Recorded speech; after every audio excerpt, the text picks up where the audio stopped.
Hello and welcome to a very special episode of The Rating Room. It's Valentine's Day and love is in the air, so we are bringing you a romantic classic in the form of You've Got Mail. Sorry, Jay, I just don't think we can do this. I thought you wanted to spend Valentine's Day with me, Andy. Yeah, I just think we should be friends instead. No hard feelings? No hard feelings.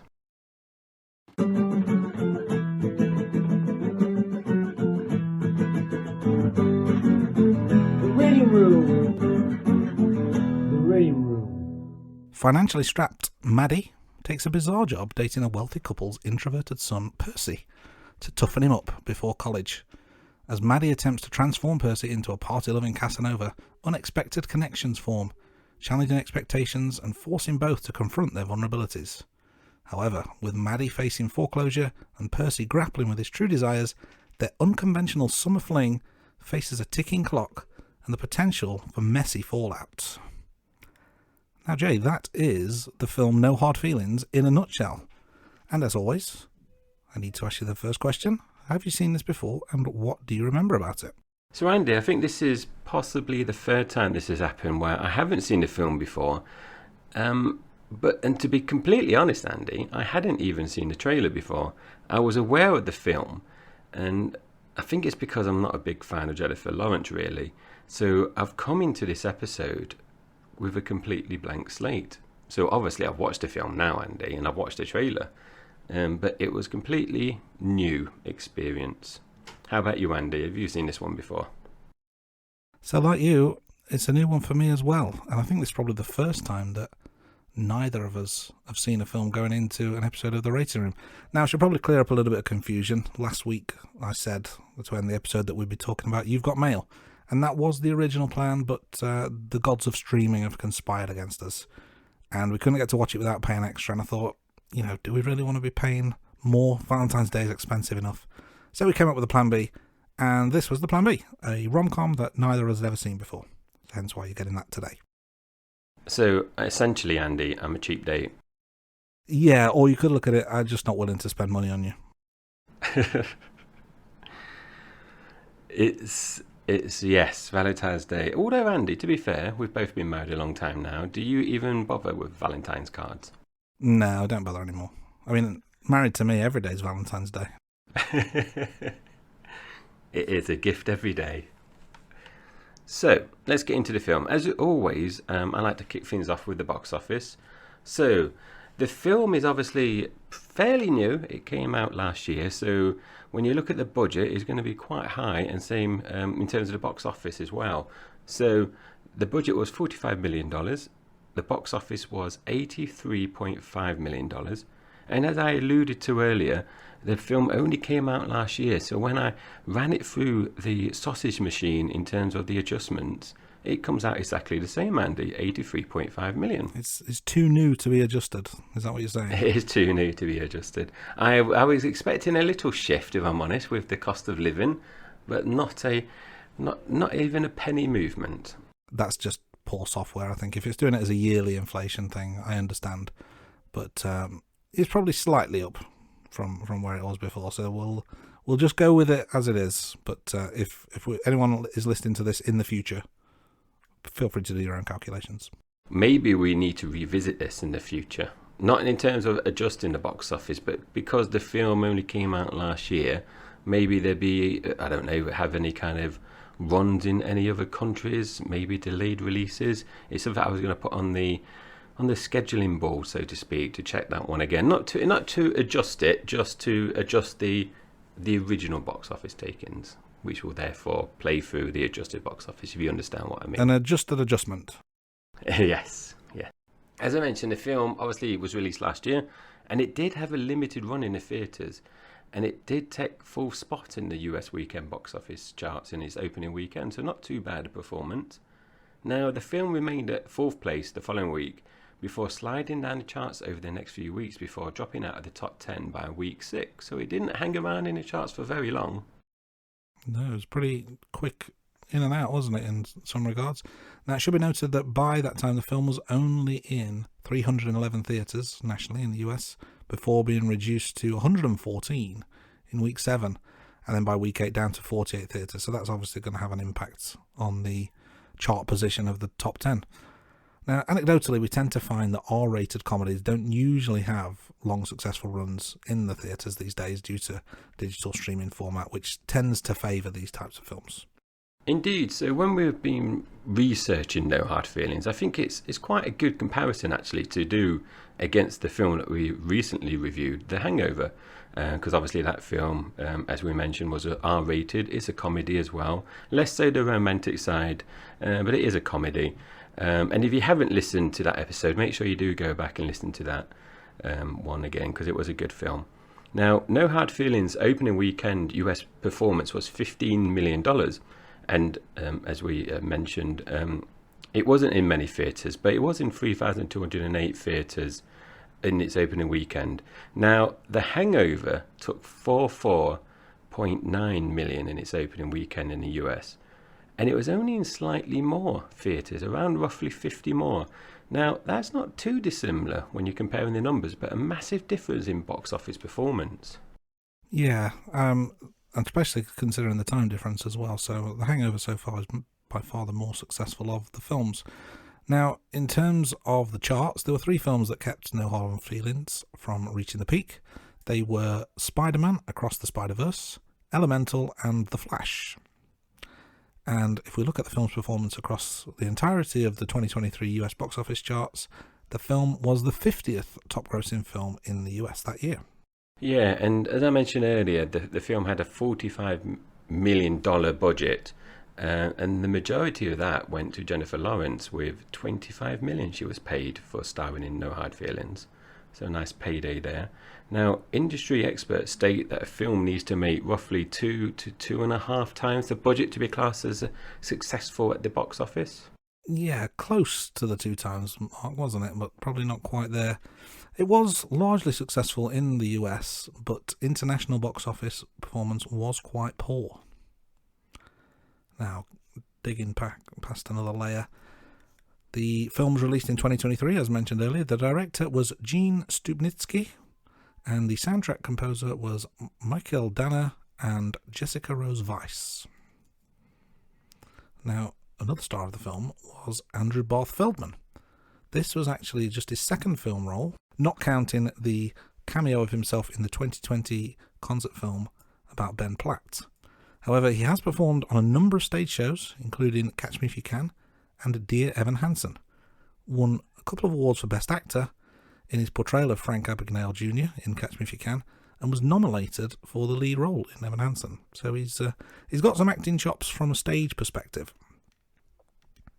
Now, the director, Gene Stupnitsky, was the writer of a couple of films before taking the director's chair in the film Good Boys, which he was also credited as the film's writer.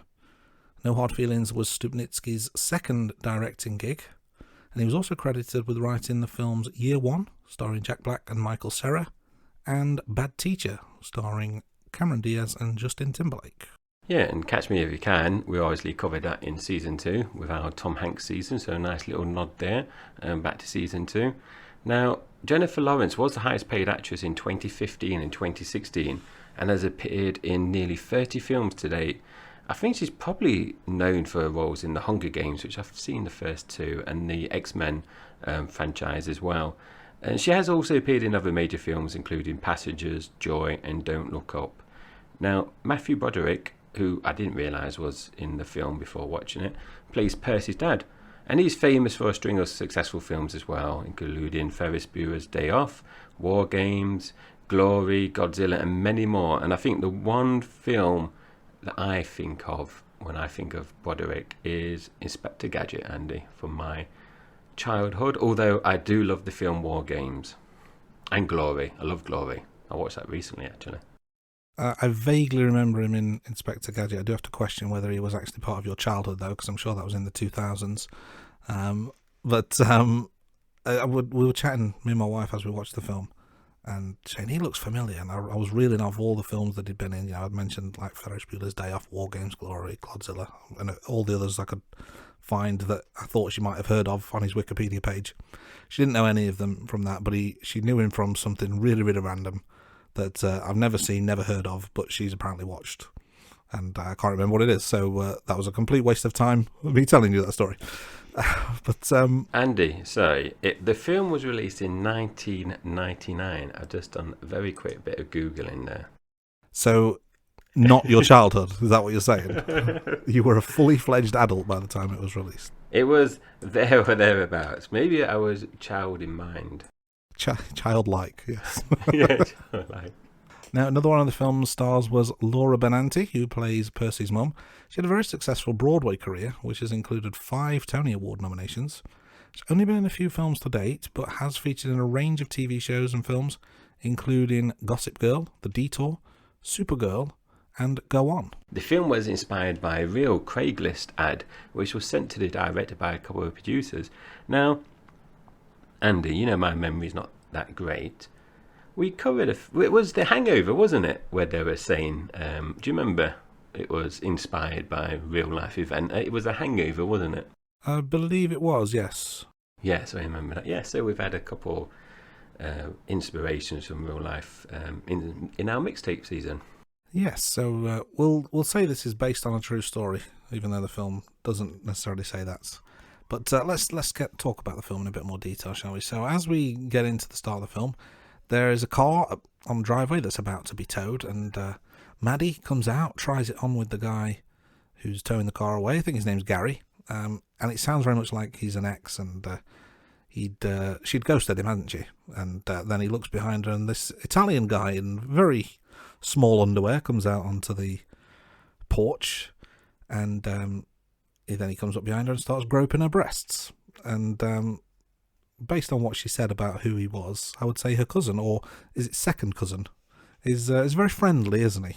He is. I think it's the second cousin, because I think she says, "Oh, this is my cousin." Then he starts groping. Second cousin kind of thing quickly follows. Yeah, I don't think he was buying it, was he, Gary? No, he wasn't. Now, Maddie attempts to steal the car back while the bloke is trying to figure out what to buy from the shop. And I thought this was good because she mentions, doesn't she, when she's talking to Gary when he's about to tow the truck, that one of the things that she didn't like was that he was indecisive.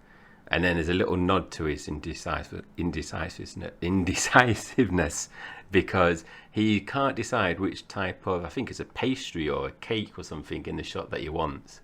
Yes, he is very indecisive. I'd say that quietly. To be honest, Andy, if I was in that situation, I'd probably just buy both. Yeah, all of the above. Yeah. That's a good thing about being an adult. Anyway, let's get back on track. So Maddie's in the bar where she's working, slicing up some lemons, and a customer comes up, wants in a drink, and she refuses to serve him because it isn't noon. And he shows her his phone and says, yeah, it is noon, even though the phone clearly says 11:57. And they have a bit of a back and forth. He tries to bribe her. She's really rude to him. So the customer speaks to a boss who appears on the scene and says he wants her fired. And the boss says, I can't fire her. She has a disability. To which Maddie's like, no, I don't. And the boss looks surprised at her and goes, well, that's the only reason I hired you. Now, later on, a friend, and I can't remember her friend's name is actually, she finds an advert to date a 19-year-old in exchange for a car, which she obviously needs because she has an Uber job that we find out, and the car's obviously been taken away. Now, Sarah's partner, that's who her friend is. I think Jim is really funny. He's not in it a lot in this film, but he does have some funny throwaway comments. He definitely does add to the comedy in this. In the few scenes that he's in, I like the character.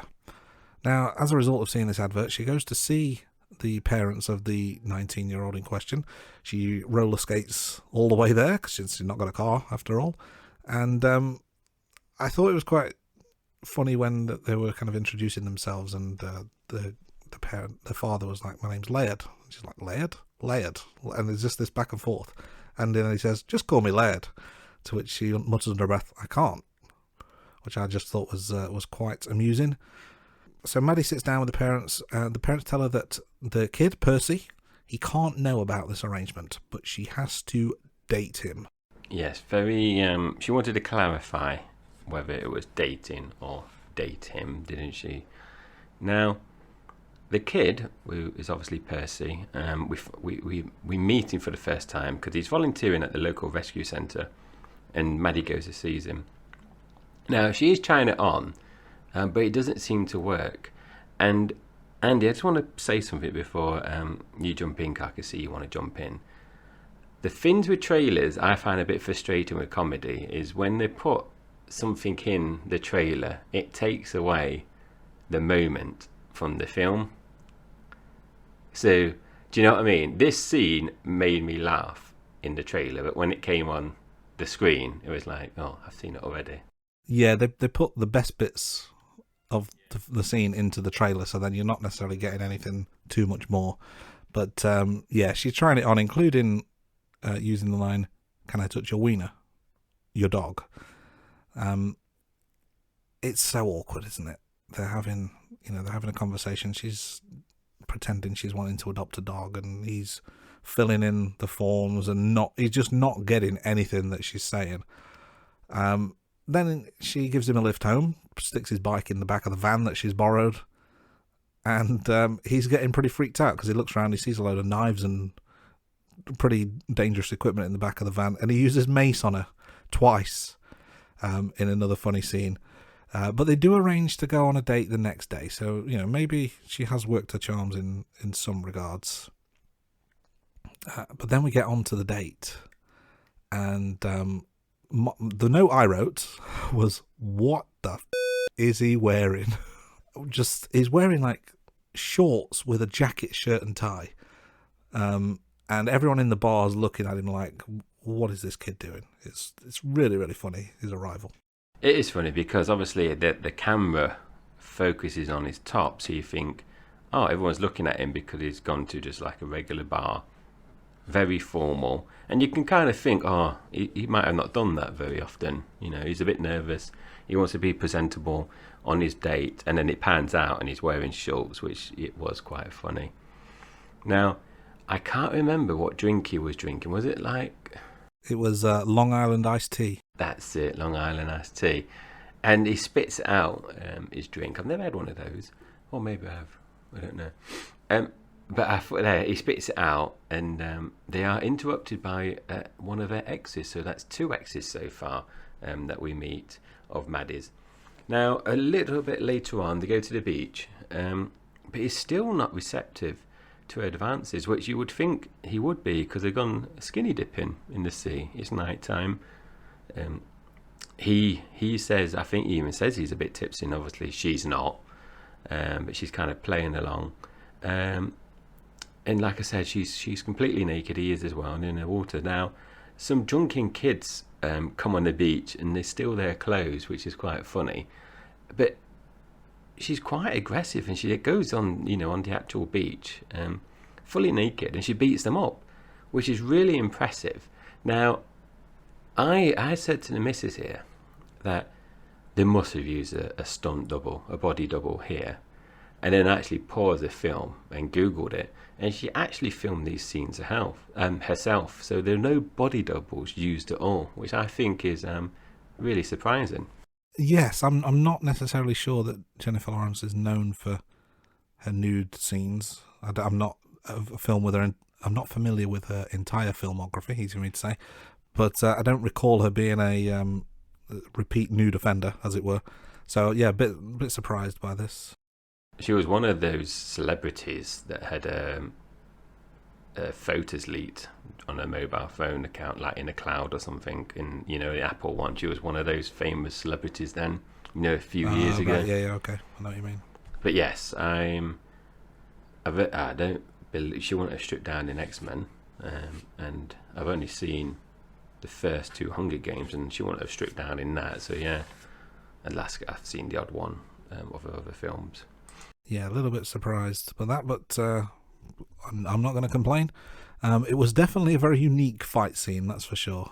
I don't think I've seen many fight scenes quite like that, but it was very amusing. The kids were giving as good as they got as well. I think one of the lads got her in a headlock at one point, and she picked him up and dropped him on his head on the beach. It was it was a good scene for many reasons. Now later on, they go back to her place. They've got the clothes back, everything's sorted, and she's trying to seduce him again and she puts some music on, and she's kind of like sexy dancing, and she gives him a lap dance, and all the way through I'm like hiding behind my fingers. It's like, I can't watch this, it's so cringy. It was very, very awkward, Andy. Very awkward. And everything she tries just doesn't work. And he does suffer from kind of like this anxiety attack where he breaks out in a rash, and it's all on his back as well. And they do share a nice moment here because she's putting cream on his back. So that is kind of like a tender point now. So it's gone from kind of like a seduction scene to something completely different. Yeah, it's tender is a good word for the scene. He kind of opens up to her.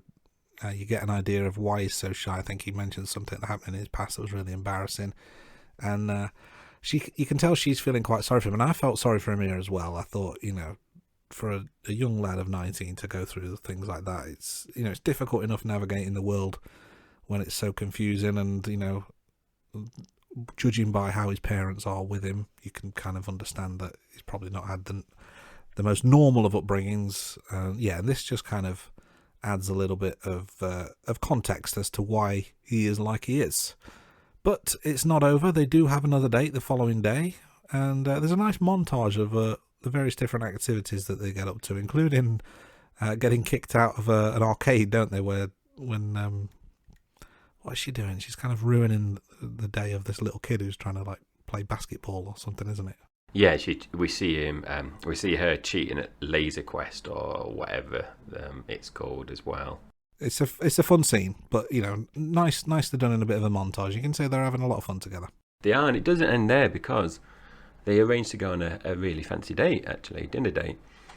And we see him playing the piano, and he's singing this song called Man Eater, which he mentions earlier on that it's about, he thinks it's some kind of monster, doesn't he? I can't remember which scene it is, but he does mention it earlier on. In the bar. Yeah, when they're in the bar and they're talking about it. Yes, yeah, that's right. And it's a nice little nod earlier on, and I think he even says that he learned how to play it since they last met or something. Now, the dinner date doesn't go very well, though, because he sees someone, or someone that he went to school with comes over. But also, he then starts talking longer term about what they're going to do, because from his point of view, they're dating now, and he's obviously going off to Princeton. She's going to stay there. He mentions it's 5 hours by train or car. I can't remember which way it was, but it's a significant distance, and that's obviously not what she's been recruited to do. So I think she's feeling a bit uneasy at this point here. Now, they do fall out, and he ends up going to this house party with this young girl, inviting him obviously earlier on, and he goes to this house party. Now, Andy, I made a note here to say a lot happened when they go in house party, because I had, like I said, I haven't seen this film before, so I was just watching this because there was a lot of things happening. All the young kids, like boys and girls, were just staring at her because she's obviously quite a bit older. She gets in an argument with a couple of jocks, I'd say, as well. So a lot of things happening. So I'm just enjoying this whole scene I was. So that's my comment. A lot happens when they go to the house party. The whole setup to it as well was really good. So when they're in the restaurant, and is her name Natalie, the girl that he speaks to, and she invites him to the party, and you think, well, maybe he's not so shy after all because he's got this young girl who's talking to him. I did make a note of a quote, and I don't think I added it to the note, so you won't have seen this. But when she goes away, and you can see that Maddie's looking quite jealous at this point, she says to him, "Don't remember ordering a phony bitch for dessert," which I thought was a really fun line.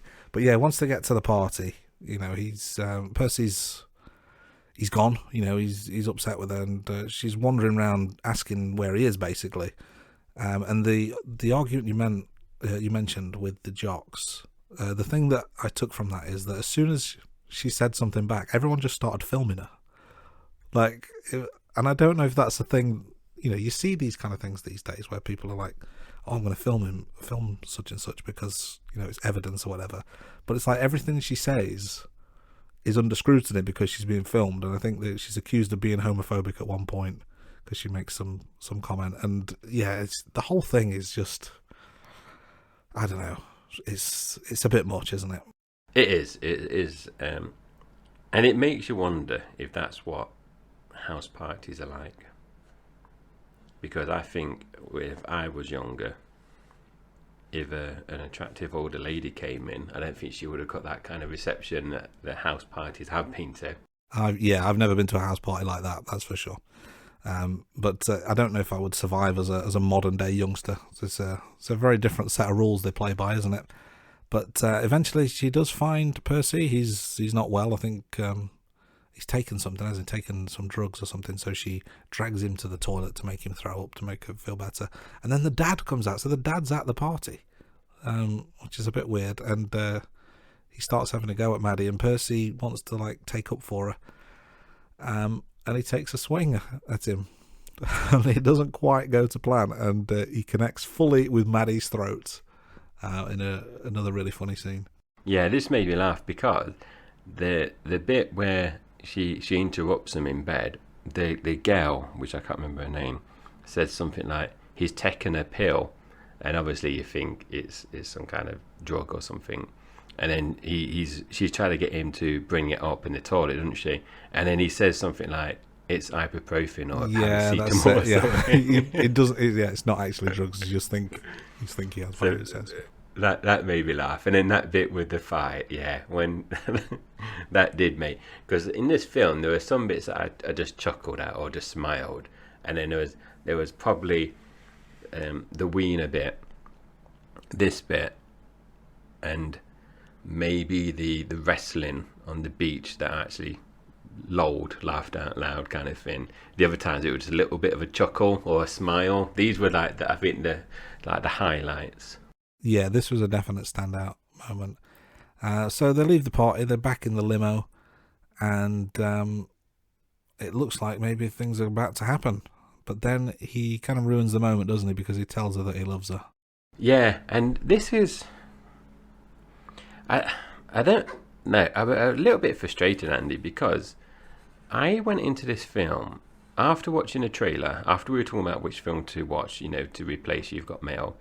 I thought the trailer was going to be more kind of like American Pie, kind of like that kind of humour, whereas the film she was like the comedy side of things, but then he was like trying to do the romantic side of things, and it's like a bit of a mismatch between the two. So I don't know, like, is it supposed to be kind of like the type of comedy films that we not grew up on, Andy, but when we were younger, like American Pies, and the other films that we've spoken off air about before. But it's not like that. So I was a little bit disappointed because it was like trying to be the romance, but then it was trying to be the comedy, and I don't think it got either quite right.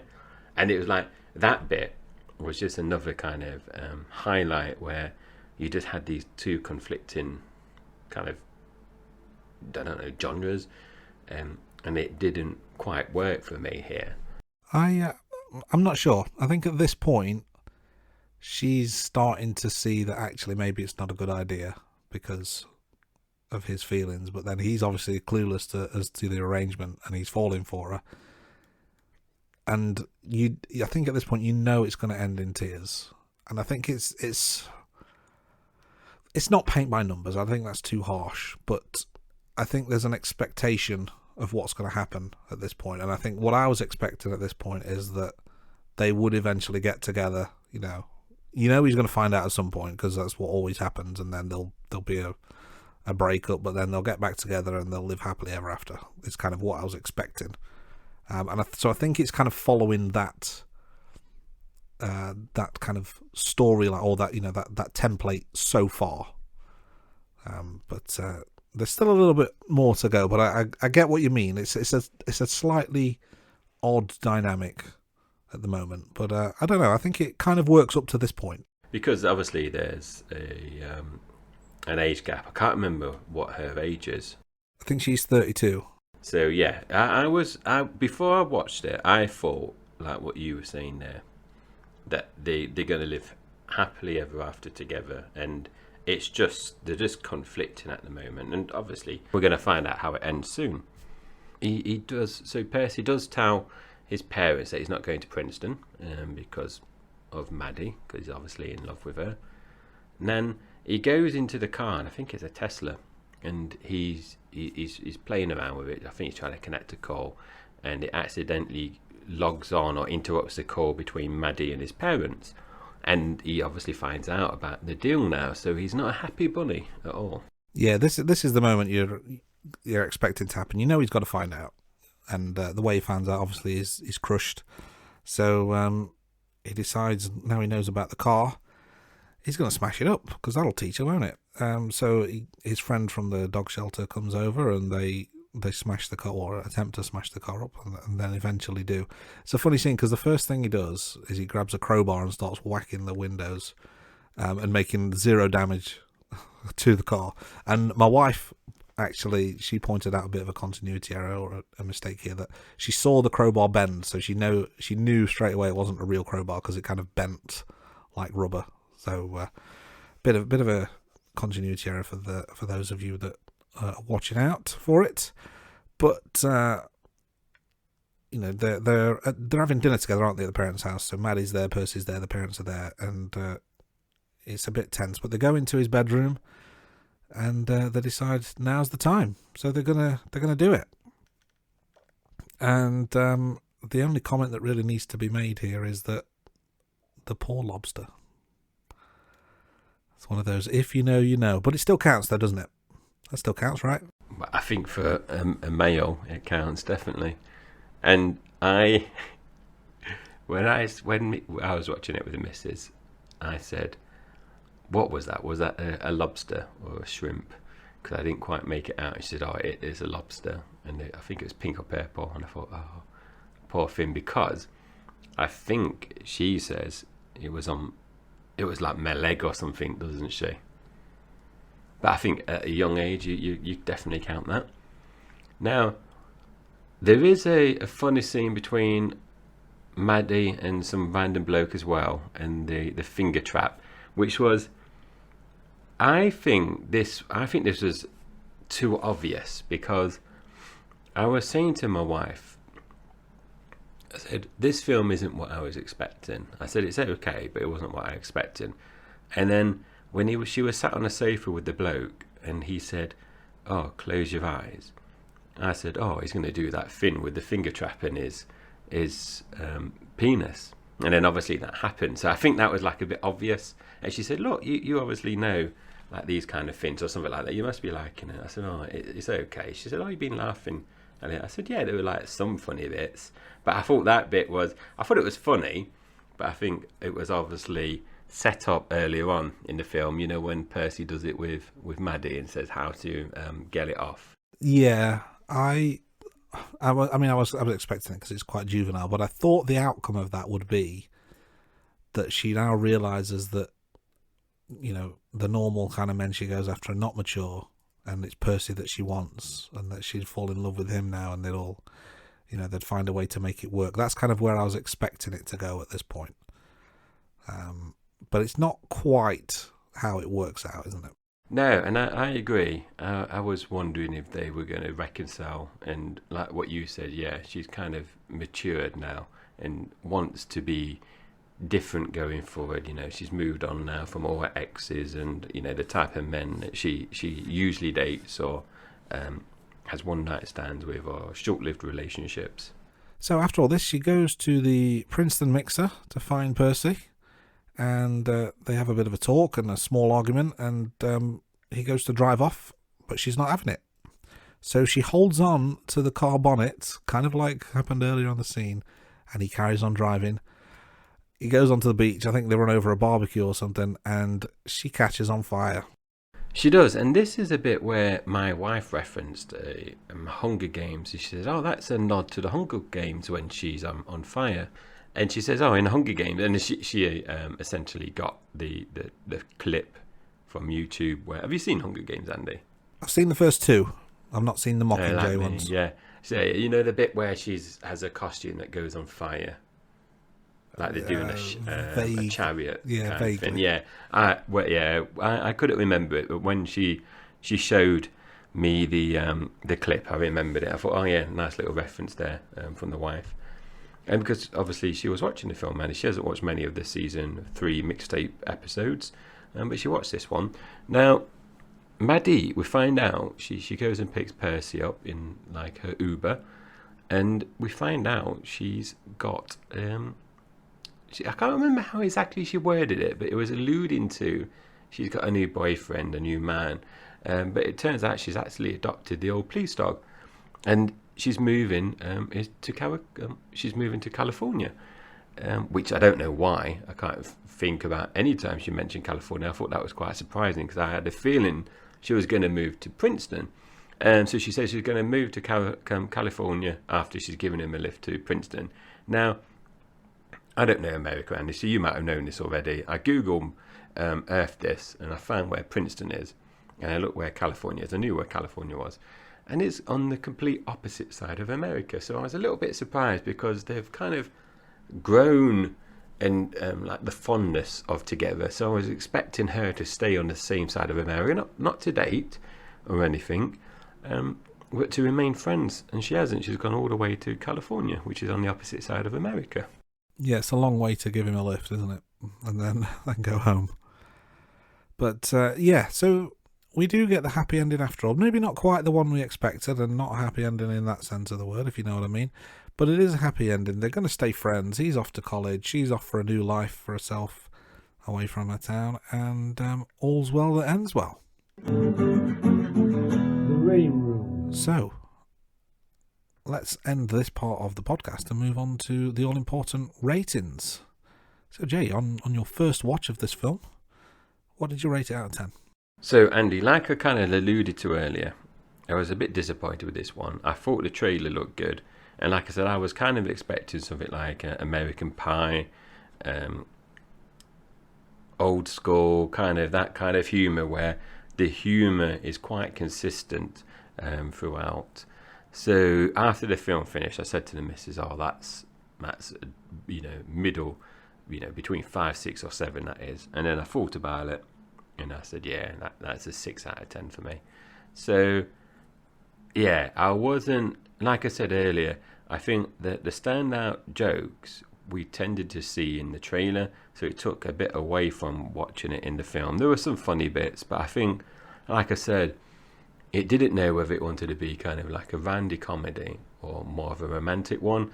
And because they didn't get together, I don't think it was necessarily like a rom-com in terms of, some funny films like, say, Notting Hill or Love Actually, kind of rom-coms, some more of the classic ones. So yeah, 6 out of 10. Not bad, but very average for me. What about you, Andy?